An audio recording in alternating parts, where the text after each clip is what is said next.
Alhamdulillah masih bersama Sultra TV dalam syiar Majelis Taklim Ramadan bersama ibu-ibu dari BKMT Kecamatan Kadia dan BKMT Kecamatan Nambo. Alhamdulillah kita sampai di tanya jawab lagi untuk jamaah ke-5 sama ke-6. Yang sudah pegang mic mau bertanya silahkan.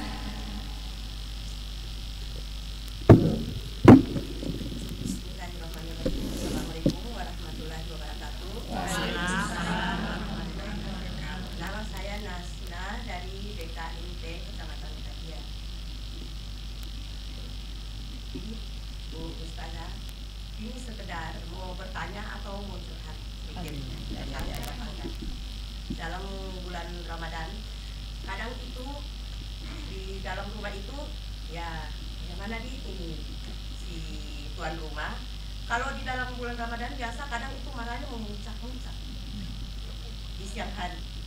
Kalau lagi tidur memang kita nyaman, tapi di saat bangun ada saja permasalahan, kadang dari cucu lah, kadang dari anak, timbul saja masalah. Ini bagaimana Pak? Bagaimana untuk saja solusinya? Mohon. Terima kasih. Ya. Bukan Mama Dede. Satu lagi. Silakan baiknya.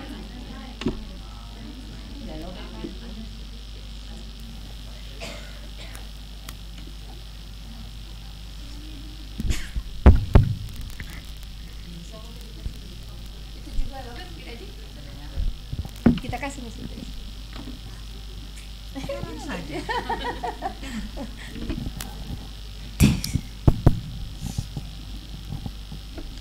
Bismillahirrahmanirrahim. Assalamualaikum warahmatullahi wabarakatuh. Perkenalkan, nama saya Waode Aziza dari BKMT Kecamatan Nambo. Yang saya pertanyakan Bu, masalah puasa. Kadang kita itu sebagai orang tua kalau mau bangun sahur kan, mau bangunkan anak-anak, mau bangunkan, kadang anak-anak tidak mau susah sekali dikasih bangun. Jadi kita itu sebagai orang tua mengeluarkan kata-kata yang tidak benar. Berdosa nanti kalau tidak bangun sahur. Cepat bangun kan dengan suara keras ya Bu. Saya ingin pertanyakan apakah itu termasuk dosa atau makruh? Kedua Bu, yang saya pertanyakan lagi masalah sholat duha. Sholat duha itu apakah harus kita membaca duha, baca surat duha? Sedangkan kalau umpamanya kita kepingin sholat tidak menghafal sholat duha, apa bisa baca surat yang lain Bu? Itu saja pertanyaanku. Wabillahi taufiq wal hidayah. Assalamualaikum warahmatullahi wabarakatuh. Waalaikumsalam warahmatullahi. Kita kasih bonus ini, pertanyaan terakhir di luar tema tentang sholat ya. Iya, enggak apa-apa. Baik Ibu Ustazah, mungkin Ibu Ustazah juga mencatat. Jadi yang pertama Ibu Nasna dari Kadia, itu bagaimana itu di rumah, ada yang marah-marah, cucu baru bulan puasa, gimana itu kiat-kiatnya biar kita juga tenang puasa. Kedua dari Ibu Aziza, membangunkan sahur anak-anak dengan keras, apakah itu dosa atau gimana atau makruh? Puasa duha, nanti Ibu Ustazah langsung jawab, silakan. Baik Ibu. Iya, memang godaannya banyak Bu ya, marah-marah, emosi yang membuat ibu juga jadi emosi, jadi marah gitu Bu. Marah itu dari mana Bu? Setan. Setan itu dibuat dari apa? Dari api. Kalau mematikan api harus dengan apa Bu? Dengan air. Tahu kok ya. Jadi kalau ada yang marah-marah, ibu tolong diredam. Anak-anak marah, Bu, usap-usap tuh kepalanya. Ada kan doanya, bukan disiram air 1 ember ya.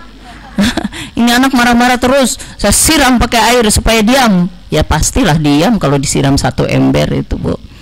Jadi ada Bu, diusap, dikasih tahu dengan lemah lembut, jangan juga ikut marah karena ini puasa, nanti rusak puasanya ibu ya. Kalau ada yang marah-marah terus ibu juga langsung emosi, ya itu sama dengan api disiram pakai minyak tanah, jadi menyala. Jadi ibu kita yang sudah lebih dewasa ya, lebih dewasa, berbicaralah kepada mereka dengan cara lemah lembut sambil diusap kepalanya. Kan kita punya doanya ya Bu.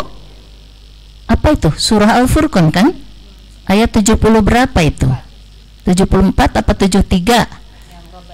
Ya, Rabbana hablana min azwajina wa dzurriyyatina qurrata a'yun waj'alna lil muttaqina imama. Bu, diusap. Tapi bukan satu kali saja. Bu, jadi kita ini sebagai orang tua, mohon maaf bukan saya ngajarin, sebagai orang tua itu harus selalu menyentuh anak-anak kita, mengusap anak-anak kita, mencium anak-anak kita, dan dengan dibacakan doa dalam hati ya Bu. Jangan, kamu diam, saya akan bacakan doa.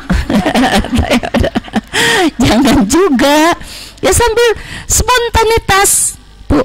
Pernah zaman Rasulullah juga, saya tidak pernah Rasulullah mencium anak-anak saya, itu berarti keras hatinya Bu.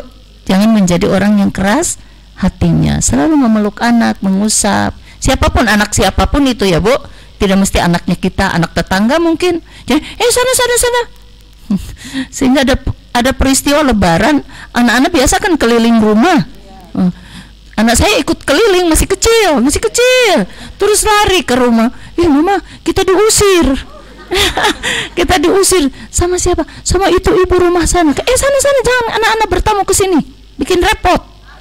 Makanya Bu, hati-hati tuh anak-anak Bu, rombongan anak-anak mau pakaian rapi, mau harum, mau bau, mau apa, kalau datang ke rumah kita itu namanya tamu. Jangan sampai kita dicerita sama anak-anak itu, diusir mama, tidak boleh masuk rumahnya katanya. Kan sana anak-anak bikin kotor saja. Hati-hati anak-anak itu jujur ya. Jadi Ibu, jadi itulah ya. Jadi kita harus selalu mampu mengendalikan diri. Orang hebat itu bukan orang yang mampu memarahi orang, memukul orang sampai jatuh. Orang yang hebat itu, kata Sayyidina Ali, adalah orang yang mampu mengendalikan hawa nafsunya ketika dia akan marah. Kembali tadi ke pertanyaan pertama sekali, ketika kita akan marah, istighfar, atau kita baca sholawat Jibril, atau kita baca sholawat untuk apa? Obat segala penyakit, tibil kulub. Nah Bu, jadi kalau mau marah itu saja, Allahumma sholli. Nanti dilanjutkan, waktunya tidak cukup. Yang kedua, Ibu wa ode ajizah, jadi bangun sahur kadang anak-anak, itulah Bu yang harus kita terus persiapkan mental kita. Karena anak-anak itu tidak semua bangun langsung bisa duduk di meja makan. Biasa, bangun ya, iya mama sudah duduk di tempat tidur. Ditunggu-tunggu, mana ini anak itu, gak muncul-muncul. Ternyata kita lihat tidur lagi sampai 3 kali 4 kali. Nah ini innama amwalukum wa auladukum fitnah. Kata Allah, sesungguhnya hartamu, anak-anakmu ujian bagimu.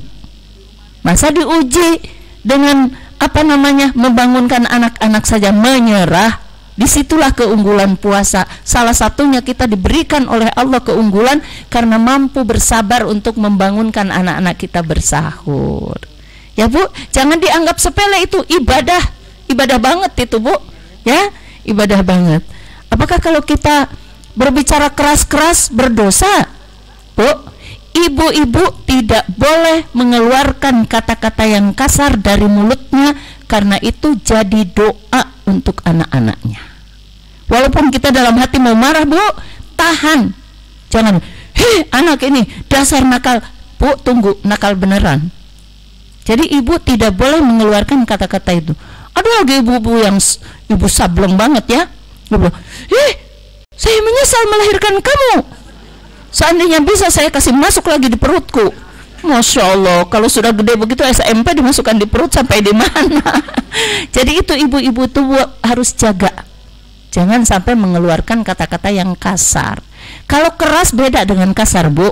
Kan mungkin, nak bangun, tidak kedengar. Nak bangun nih, belum bangun juga.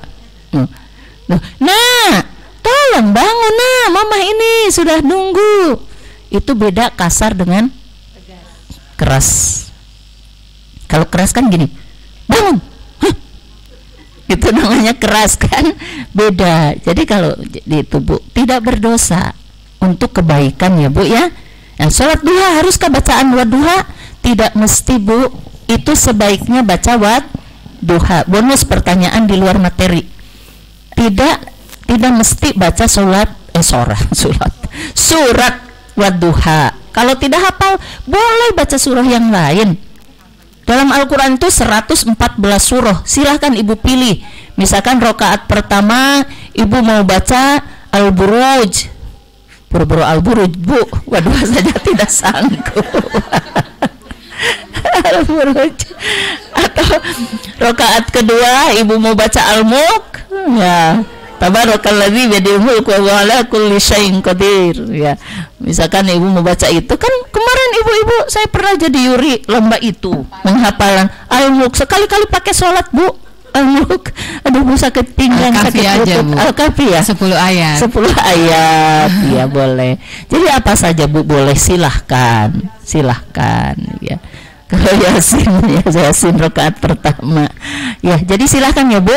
Tapi Ustazah, kalau yang sholat qabla subuh, betul. Sebelum subuh itu kan ada sunnahnya itu.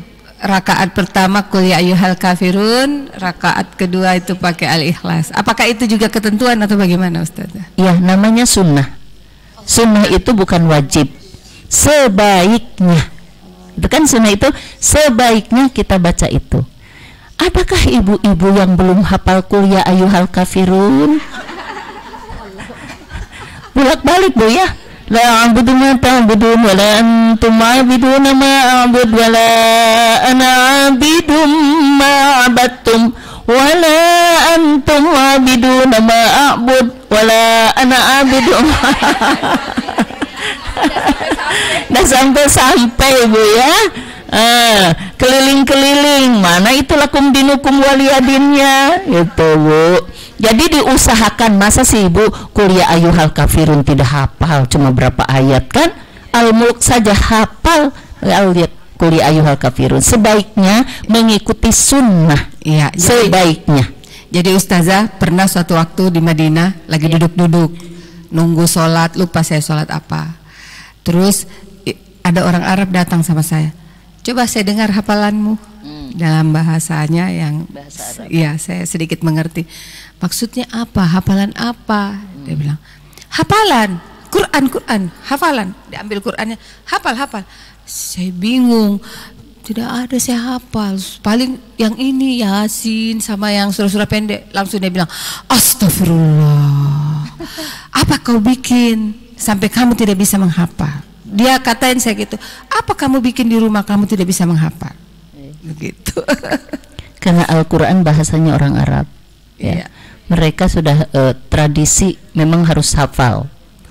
Kita umur begini susah hafal, gampang lupa.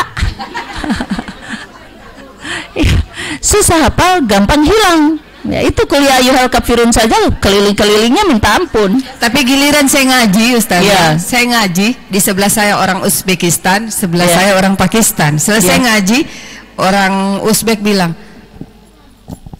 minta didoakan. Minta didoakan karena saya bisa ngaji.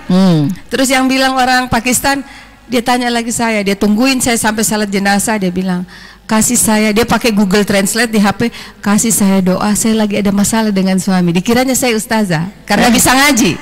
Hanya karena bisa ngaji dikit. Tuh hebatnya Al-Quran ya. Hebatnya Al-Quran. Khairukum man ta'allamal Quran wa 'allamahu. Sebaik-baik di antara kalian orang yang mau belajar Al-Quran, mengajarkannya dan mengamalkannya. Bayangkan, Bu, kata Rasulullah, orang yang paling terbaik orang yang mau belajar Al-Quran. Makanya hebat itu. Ya, kita kan baca Al-Quran. Kadang-kadang kita tidak sadar ya, lagi di Mekah atau di Madinah, Masjidil Haram atau di Masjid Nabawi, kadang-kadang kita membaca Al-Quran. Pertama kan orang Arab sana haram gitu ya, haram suara kalau keras. Tapi kita kadang-kadang tidak sadar, langsung besar. Saya langsung besar kayak tilawah gini-gini, langsung balik dia, ngaji, dia kagum juga gitu. Maksudnya seneng sama orang pinter ngaji, bukan pinter, bisa ngaji. Jadi makanya itu Ibu ya.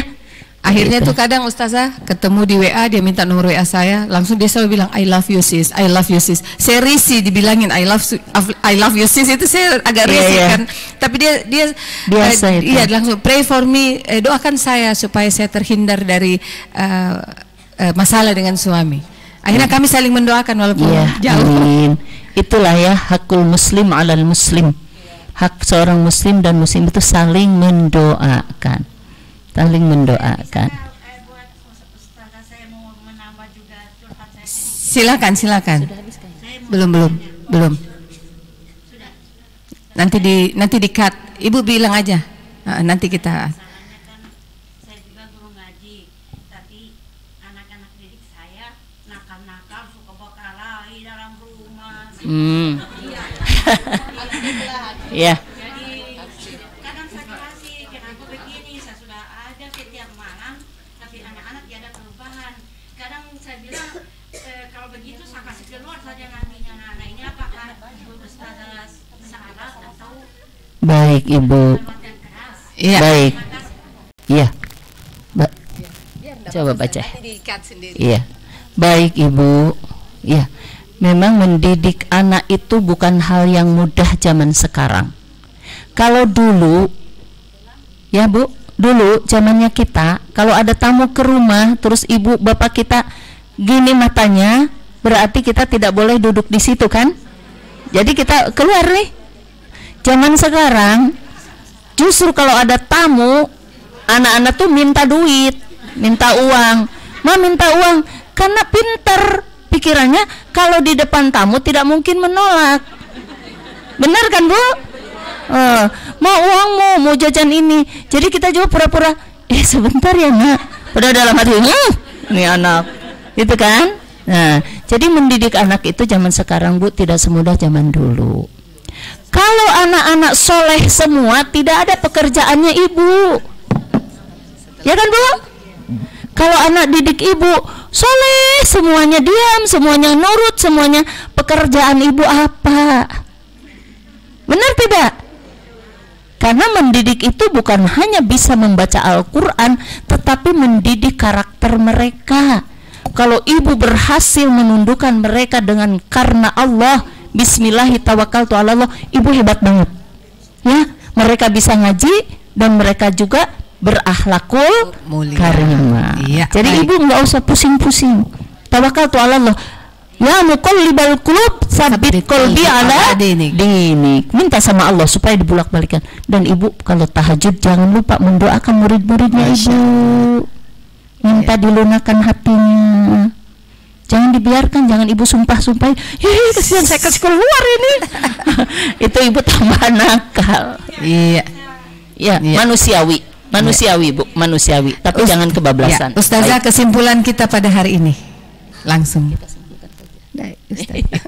Baik ibu-ibu yang saya muliakan, pemirsa Sultra TV yang insya Allah diberkahi Allah Subhanahu Wa Taala. Kesimpulannya, marilah kita melaksanakan puasa ini semata-mata karena Allah, ya, karena Allah, dan mari kita isi aktivitas puasa ini supaya puasa kita berkualitas dengan banyak membaca Al-Quran, banyak berzikir kepada Allah, banyak qiyamul lail, banyak bersedekah, dan banyak istighfar. Insya Allah paling tidak kita termasuk di level kedua, ya. Insya Allah, amin ya Allah ya Rabbal alamin. Jadi klasifikasinya kita very good, walaupun tidak masuk excellent, tidak apa-apa. Yang penting very good. Baik, itulah kesimpulan dari saya. Kita sama-sama berusaha ibu-ibu, ya, saling mendoakan. Semoga menjadi puasa yang menciptakan kita menjadi manusia-manusia yang bertakwa. Ya. Baik pemirsa Sultra TV di mana saja Anda berada dan seluruh anggota Majelis Taklim BKMT Kecamatan Kadia dan BKMT Kecamatan Nambo, terima kasih atas kehadirannya. Jangan lupa menyediakan buka puasa untuk suami dan keluarga tercinta di rumah dengan sebaik-baiknya. Dan Ibu Ketua BKMT Kecamatan Kadia, Ibu Ketua BKMT Nambo, wabil khusus Ibu Ustazah yang alhamdulillah sangat interaktif pada sore hari ini. Apabila ada hal-hal yang di luar tema, boleh silahkan berkonsultasi langsung dengan Ibu Ustazah sebentar setelah siaran ini. Dan dari kami, dari studio Media Center, Rujab Wali Kota Kendari mengucapkan selamat berbuka puasa. Mohon maaf atas segala kekurangan. Billahi taufik wal hidayah. Wassalamualaikum warahmatullahi wabarakatuh. Syiar Majelis Taklim, Kendari bergerak. Alhamdulillah.